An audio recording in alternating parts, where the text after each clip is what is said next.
Welcome to Southeast Asia Infrastructure Magazine. We have Dr. Sitha with us today. Dr. Sitha was appointed as Director General of Phnom Penh Water Supply Authority in 2012.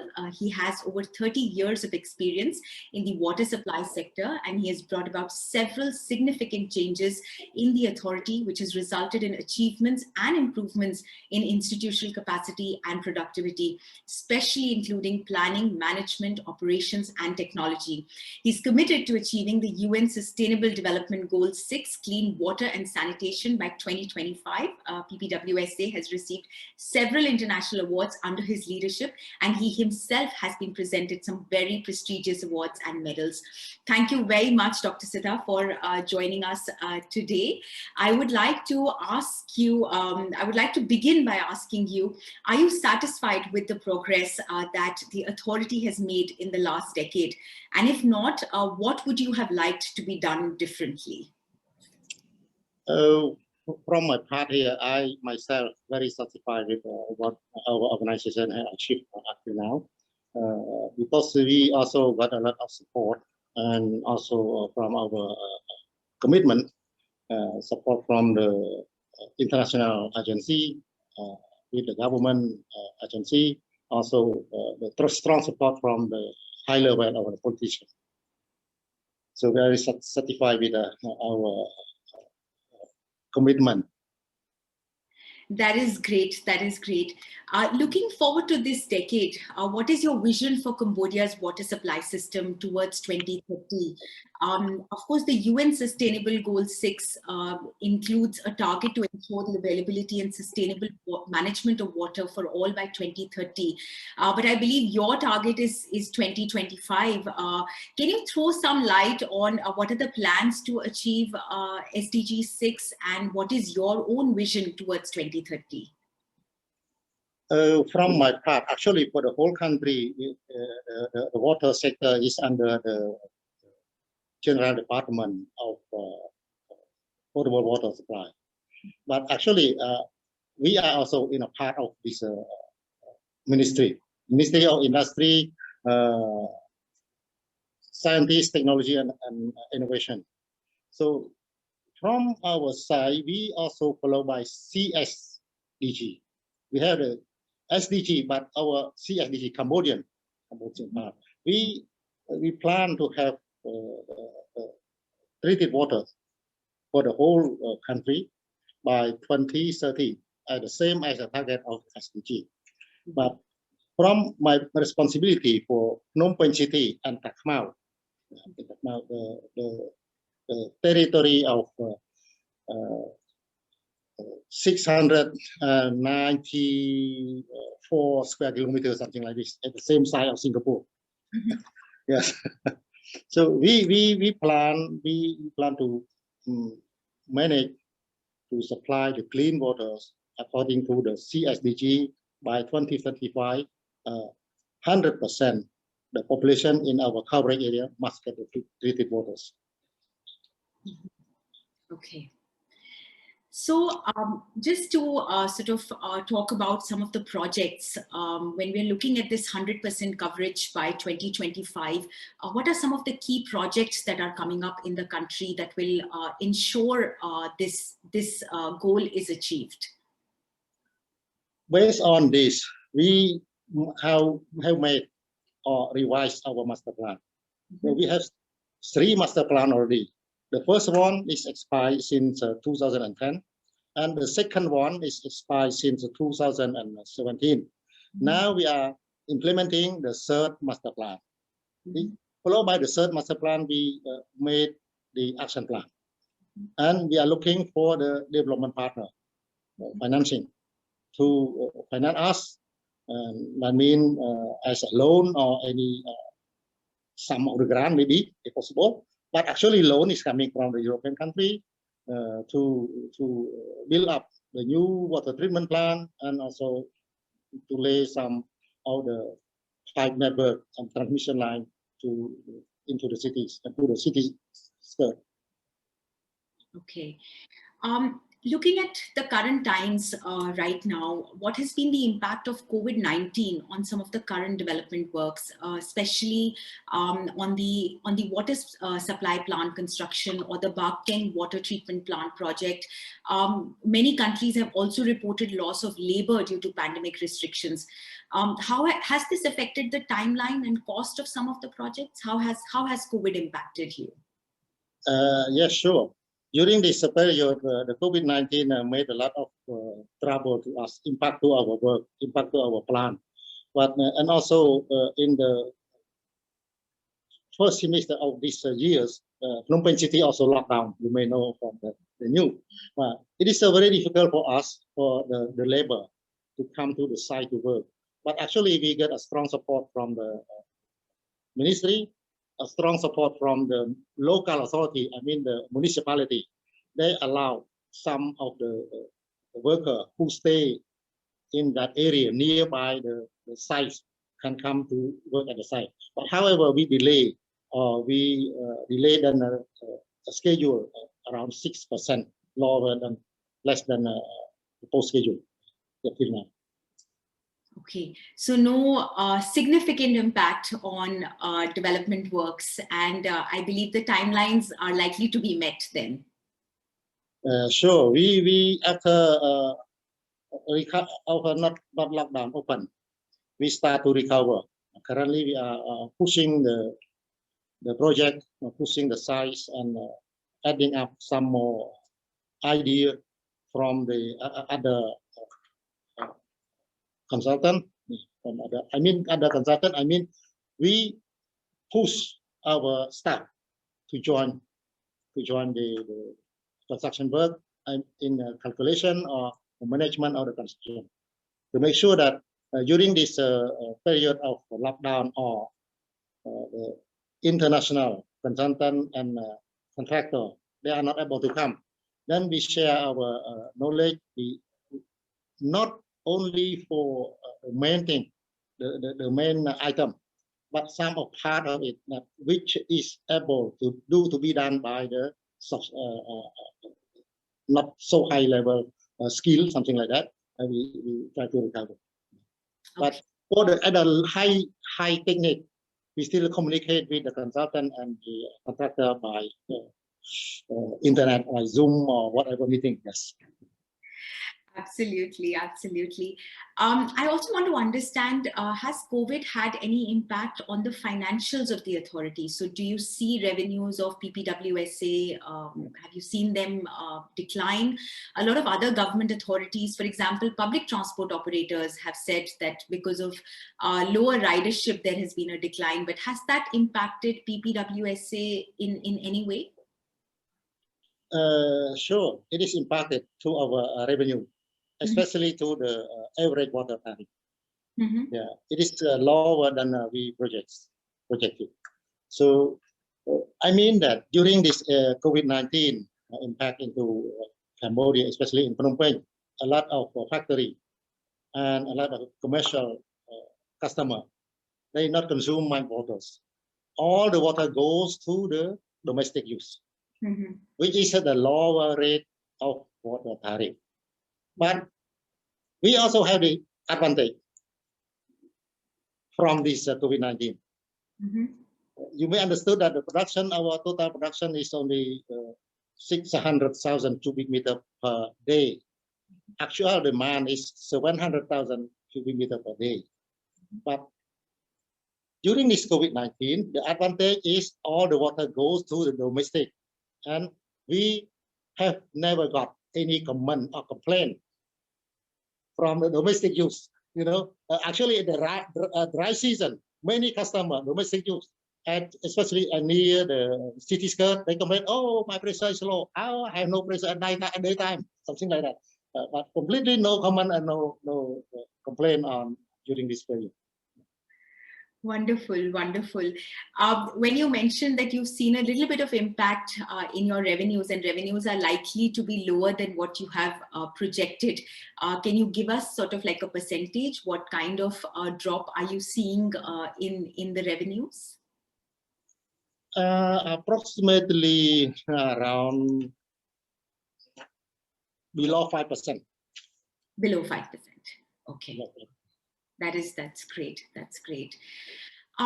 What are the top key projects that are planned for the future where private players will have an opportunity to bid for? Are there any more water treatment plants that are planned, or any kind of pipeline infrastructure? I'm sure our listeners, those who would be watching this interview, would be interested in knowing what are the opportunities and where can they bid in the future? In the future, you know, now we are currently under construction of Bakhang number 1, stage 1.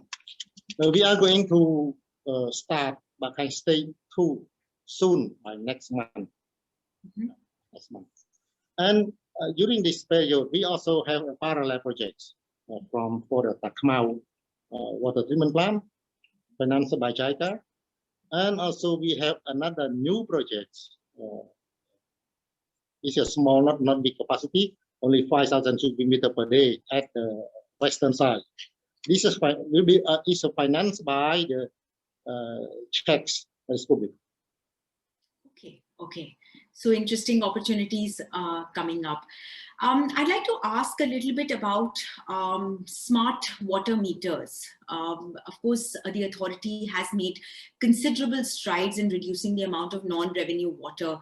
And I believe that the installation of water meters played a very important role in achieving a reduced loss rate. What are your smart metering plans going forward? Are you also exploring any other technology to reduce the amount of non-revenue water further? Regarding the smart meter, for Phnom Penh Water Supply Authority, it is not just the new idea. The smart meter introduced to PPWSA since 2007 or 2008, between this. This is product from Germany. The problem, we made a pilot project for smart meter. The problem is the battery of the smart meter is not good enough. And the other thing, from the smart meter, we also want to introduce since 2014, after the Nirod 1 finished, we start Nirod 2. Yeah, this is from the French company. We learn a lot, we study a lot about this one. The problem is the transmission using the internet or the cell phone or whatever. The wave signal is not good enough during that period. And some cases we need how to put all these transmitters. We have a problem in Phnom Penh City in the past. Everywhere flooded when it's raining. So the equipment will be underwater. However, we put it waterproof. And when it's IP68 something like that, it's still not enough. Because long time submerged. Then we another idea, you know, we have a policy of the collectors or the water meter readers. They are not only just go to read. They have to check each time they go to the site. They have to check the water meter to see the position of water meter, any illegal tapping or not, or water meter is leaking or not. From this concept, when we use the smart meter, I think that till now it is not the right time to use the smart meter in Phnom Penh. Many places are flooded. The technology of the battery, this maybe some still have problem. Transmission from the internet is not so nice. So this is why we still keep using the volumetrics. We have some smart meters already, but the big size. From 80 millimeter up, all electromagnetics. Yeah.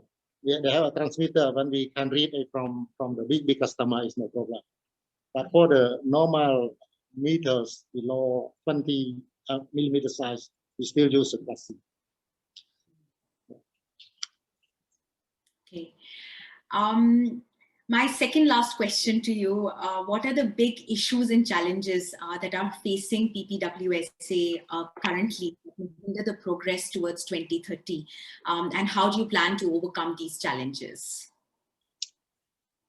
For these challenges, key issues is a lot of challenges. Normally, we do the service for the public service, and it is also the challenge with the infrastructures, developing road construction, upgrade of the road construction, relocation of the pipe, relocation of the water meters, water quality also issues from the water source.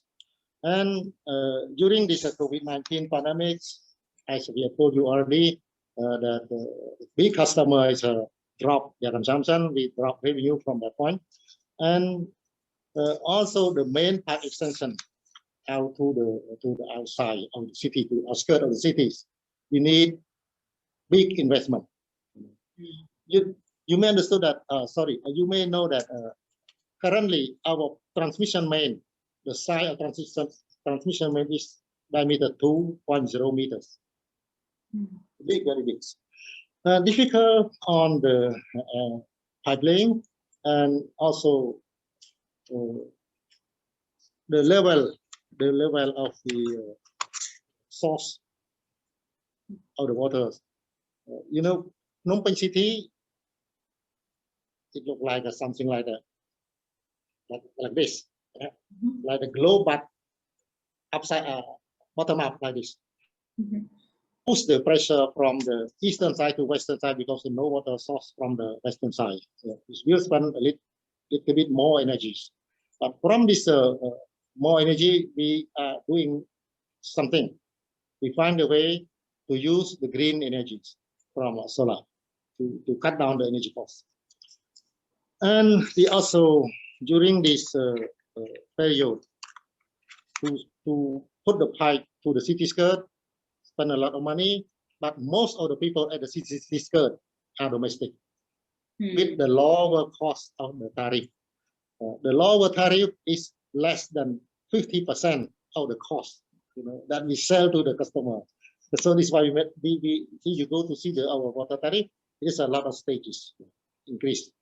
You can make profit from the big consumer and also the domestic, but where they use more waters. These are cross subsidy water tariff. I think that is everywhere, something like that. Right. Yeah. And we have to maintain our product. We have to push up our project to go on back to online. And it is also the non-renewable water maybe a little bit increased or still constant. Now the age of the pipe is starting old, and the distance of the pipe starting longer than before. So this is also the problem. This is why we need to use the high quality pipe. For the future, we also to lay the pipe at the minimum length of 280 kilometers. To complete our plan by 2025, we have to lay the pipe from now till then 1,000 kilometers. Yeah, almost 3 kilometers per year we must complete it. And we have to connect the water for the customer to 25,000 houses per year. After that, gradually decrease nearby the end of 2030. Right. So lots to do.